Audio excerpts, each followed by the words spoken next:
Wisconsin, USA, a state nestled in the northern Midwest, famous for being the birthplace of Harley-Davidson motorcycles, home to one of my favorite racetracks, Road America, and the nation's top producer of dairy products, and home to some of the largest breweries in the country.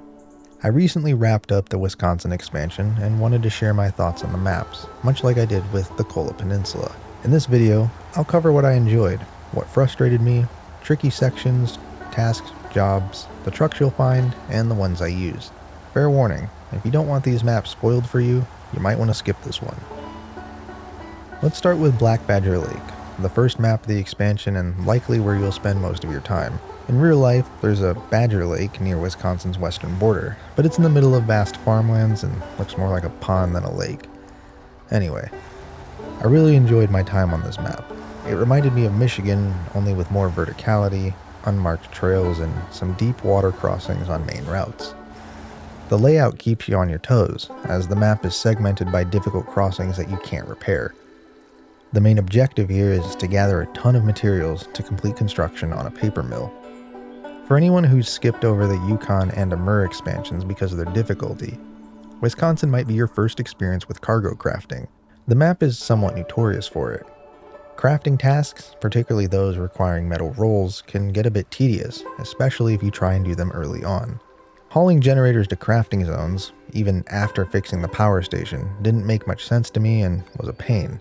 But as I got used to the layout, planning routes and optimizing my trips became a fun logistical challenge. With a large portion of the map paved, highway trucks can actually get some use here, which is a nice change of pace. I loved the scout missions. They were genuinely tricky, not just a simple drive from point A to point B. Some of the watchtower locations were a real challenge. One scout challenge on the west side of the map has you navigating a cliffside, and it took me about 3 tries after my Chevy 1500 plummeted off the edge twice. Another highlight for me was the number of hidden alternative routes. They're everywhere, and the map doesn't always clearly show you them. You really get to use scouts to scout, finding better paths for larger trucks. There are so many trails I still haven't explored, and I think everyone you talk to will have tackled certain jobs in their own unique way. For instance, there's a task where you deliver long logs to a house in the northeast corner of the map, up a steep rocky hill. You have 2 options, either tackle the muddy hill directly, or take a winding trail north of the garage, which is treacherous with awkward sloped crossings. I had my Taiga 6455 roll over twice, but without a powerful enough truck to deal with the mud, I had no choice but to take the more dangerous trail. While I love the alternate routes and the flexibility they offered, there were parts of the map that felt underutilized. Take the flooded town, for example. It's a cool area with potential, but you only have 1 delivery task there, and after that, you might pass through it 1 or 2 more times, like when you're recovering the Pacific P512. I wish there had been more missions centered around that town. Part of the reason you don't spend much time there, or at least part of the reason I didn't, is that it's cut off by 2 challenging water crossings. The first one is near the garage, blocking you from the metal beam station. At first glance, it doesn't seem too difficult. If you can make it far enough to use the power poles as winch points, you should be fine. But after a few trucks pass through, the crossing gets messy. You can skirt around it by heading south, but even that path isn't easy. The second water crossing is south of the town, just past the fuel station, and leads up to the metal roll factory. I avoided it for most of my playthrough because it was just risky for mid-tier trucks. Why would I risk it when there's a safer paved route all the way around? Another area I found puzzling was the quarry. Sure, it's there so you can get sand to build bricks, but it feels a bit out of place on this map. You go down there to haul a generator to power the cargo station so that you can pick up the sand, haul the sand out, and then haul the generator out. And that's it. I'm not saying I want to keep driving up and down this quarry, but it felt like a missed opportunity to add more gameplay around it. As for the Pacific P512 that I mentioned earlier, you find it disabled in a flooded field south of the town. After recovering it, I didn't really do much testing. I just took it back to the garage and threw a crane on it. It lacks all-wheel drive, but has a diff lock, and I've heard it's still quite capable despite that. What do you all use the P512 for? Let me know in the comments because I'm curious to see if there's a better setup for it. Now let's talk about the trucks I used to tackle this map. It feels like I used almost all of the ones I had available, and that's not really an exaggeration. My main scouts were the Chevy 1500, the Hummer, and the Scout 800. The TUZ-166 spent most of its time upside down in the river north of the garage. I don't know why, I don't remember what I was doing, it just stayed there the whole time. I started with the Dairy Longhorn, using it to get the power station up and running, but I quickly got frustrated with its massive turning radius and poor water crossing ability. It even struggled on the hill between the main road and the train station, so I swapped it for the White Western Star and Taiga 6436 as my primary low saddle haulers. The White Western Star handled a lot of the miscellaneous tasks until I switched full-time to the Taiga 6436, which completed all the contracts for the paper mill. For hauling generators, I relied on the ANK-38. It was the only truck that could consistently handle the tough water crossings. The Fleet Star with a sideboard and crane was used to gather cargo from the wilderness. My GMC 9500 served as my repair rig, and the Royal BM-17 was my go-to fuel tanker, which became more useful on the second map. When it came to logging contracts, I started with the Cat 745 for medium logs, but quickly regretted using it with the stock engine as it struggled on pretty much everything. My main logging rig was the Taiga 6455, which helped me complete all the logging contracts after ditching the Pacific P16. Black Badger Lake overall gave me a lot of Michigan vibes with its environment, verticality, and unmarked trails. The cargo crafting and logistics aspect introduced new challenges, and once I got the hang of it, it was pretty enjoyable. The map packs a lot of unique areas into one experience, and I can appreciate that. Now let's move on to Grainwoods River.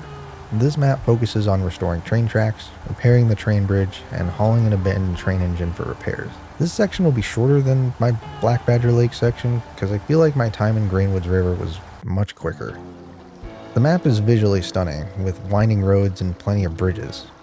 You can enter the map from 2 points, the main road that connects Black Badger Lake to Grainwoods River, or through a less maintained area past the quarry and weather station. If you take the latter route, you get better access to the off-road outskirts, but you'll have to cross a narrow wooden bridge to get back to the main road, so don't bring anything too big this way. The map's northern section features a lake where you'll recover some dropped cargo. Right through the middle of the map runs the main road that connects the garage, rail crafting station, and the rail yard. The southern part of the map is a heavily forested area with numerous unmarked trails and was easily my favorite section. The forest felt like a maze, but in a good way. Driving through it at night was so eerie and atmospheric. I wish there were more things to do in this forest. It's a really fun area to drive through.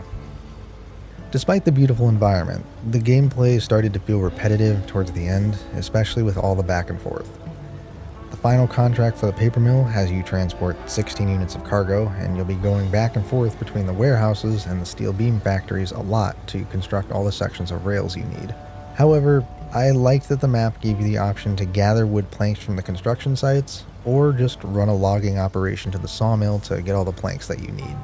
A highlight of this map is finding the International Paystar 5600 Twin Steer, a 10-wheeled absolute beast. It's similar to the Western Star Twin Steer, but you can actually put add-ons on it. I wasn't really sure what to do with it initially, but I equipped it with the logging crane and log add-ons since I'm pretty sure it's the only truck I have that can do both. But if you found other setups for it, let me know. I'd love to hear how you use this truck. For Grainwoods River, I stuck with most of the same trucks, with the Pacific P512 joining the lineup. I used it to recover and load the Sequoias onto the Taiga 6436. And afterwards, I outfitted the Taiga to haul the abandoned train engine to the repair station, mimicking the military Kraz 6322 that I reviewed in another video. Overall, I really enjoyed the Wisconsin expansion. It offered a fun mix of challenges, and the environment was both scenic and engaging. I also really appreciated the soundtrack. However, there were a few things that left me disappointed. For starters, hauling the generators around was a bit of a drag. It's not something you do for too long, but it's enough to be annoying, especially when you're trying to focus on the bigger tasks. Even more annoying that you have to keep the generators fueled. More importantly though, the lack of a proper finale was a huge letdown for me. When you think about Cola's dramatic bomber recovery or Amur's rocket launch, Wisconsin feels just kind of flat in comparison. You finish the paper mill, you fix the train, and that's it. No big moment to cap it off. The map just kind of ends, and I think it hurts the expansion's overall quality. If I had to rate Wisconsin, I'd give it a 6 out of 10. It's above average. It's not spectacular, but it's certainly not bad, and despite some difficult areas, I would say it's one of the easier, more relaxed maps, which is a plus for some people. The environment and the gameplay are solid, but the lack of a grand finale really knocks it down a notch for me.